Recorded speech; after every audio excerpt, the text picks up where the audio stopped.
Today I'm gonna take you around the center of the city, what is called Havana Vieja, which means Old Havana. And it was actually part of town that was built during the colonial period by the Spanish, of course. So some of these buildings can be as old as, I don't know, 400 years old, something like this. And they are absolutely stunning.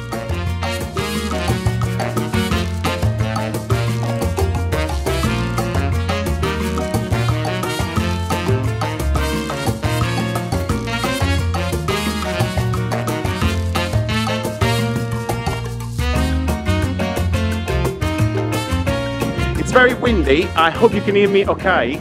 You know, Havana so far has been possibly the safest city I've ever been to, and I'm including Europe and anywhere else in the world I've been. I've visited something like, I don't know, 60 countries. I've never felt as safe as I do feel in Havana. However, everyone is going to tell you this. You have to be very careful about one thing. You have to be very careful about the old buildings because they're actually crumbling. So they could do with a little maintenance, really. However, probably a shortage of funds or whatever it is, whatever is the reason. So sometimes actually debris or pieces of wall or whatever actually fall, and some people get badly injured or even die, to be honest. And so you want to be careful. You want to walk in the middle of the road, okay, which is the safest way to go about it.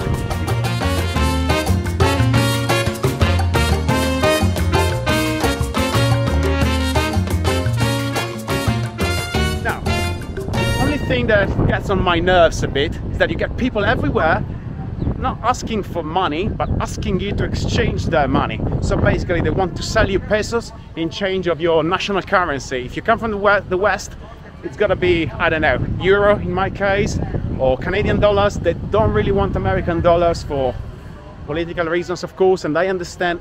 And if you want to pay in American dollars, US dollars, you need to pay a 15% surcharge.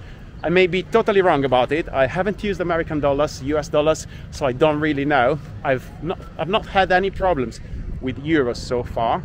However, you got to be very careful because the official exchange rate is 25 pesos for 1 euro. Okay, that's an absolute rip-off. So if you do go with that exchange rate, oh my god, this is going to be the most expensive trip of your entire life.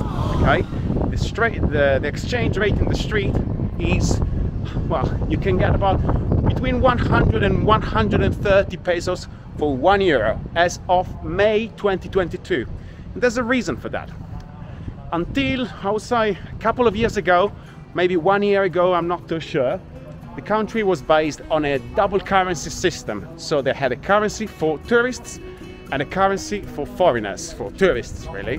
However, they switched to a single currency system about 1 year ago, and that created an absolute mess. That's my understanding, and people are still very confused about it. But anyway, there was problems with inflation, of course, and so they've had a lot of troubles. So people are trying to exchange their pesos into stronger currencies, or more stable currencies, if you like for example the euro in my case.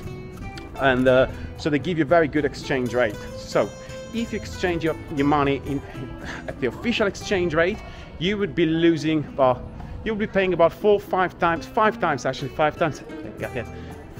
more than what you would pay exchanging it on the black market. It's not 100% legal to do it. It's actually not legal at all. But as they say here, aquí en Cuba, nada se puede hacer, pero todo se puede hacer. Which means basically, here in Cuba, you cannot do anything, but you can do everything. Okay? So it basically gives you an idea. Yeah, it's not legal, but you know what I mean, right? So my best advice is to use the unofficial exchange rate, but you've got to be very careful about it because as far as I know, it hasn't happened to me, but I heard it can happen. When you try to exchange your money, people sometimes try to give you the old currency, the ones of the double currency system, and inexperienced tourist, that can be a problem actually, because it's quite hard to understand the difference when you just look at them, right? So my advice is to exchange your currency the first time at the Casa Particular or the hotel where you're staying, okay? So you can get a feel for what the real currency is, and whatever is the exchange rate. You may lose some money for the first time, never mind, it happens. And then moving on, you can just get a better exchange rate in the street. That's how it works. Again, be careful about it. Don't say it, shout it loud as I'm doing, because it's not the most clever thing to do, to be honest. But yeah, so that's how it goes.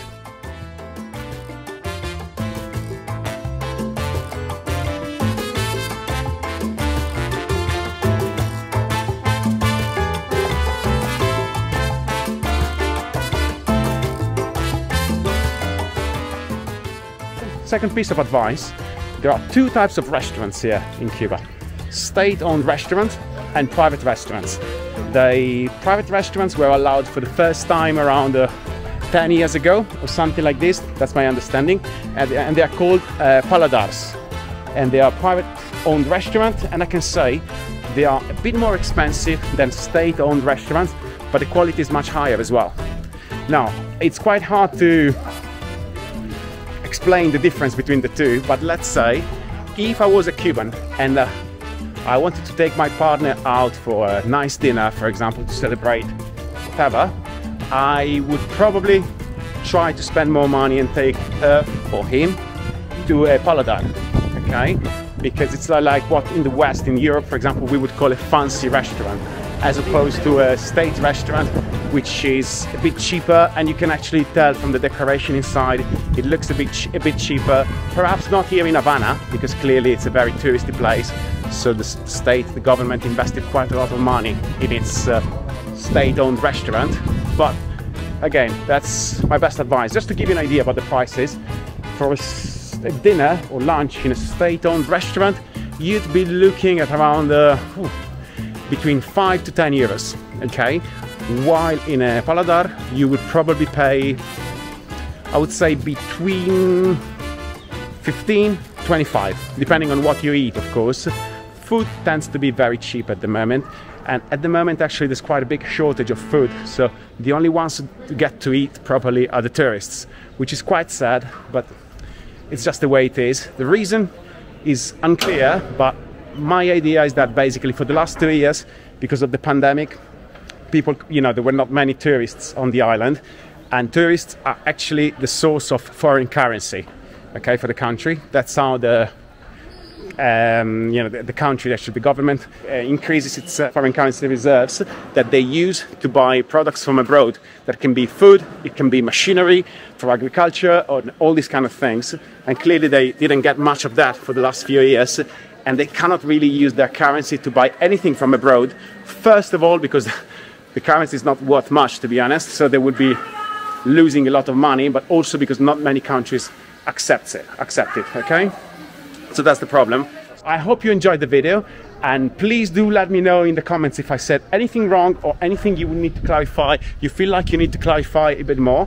And do follow my channel. I'm gonna be traveling around Cuba for the next few weeks, and I'm gonna be in Madrid after that, actually, when I fly back to Europe. So, and I'll be posting videos about that one as well. So do follow my channel, do like this video, and please leave a comment if you liked it. Take care.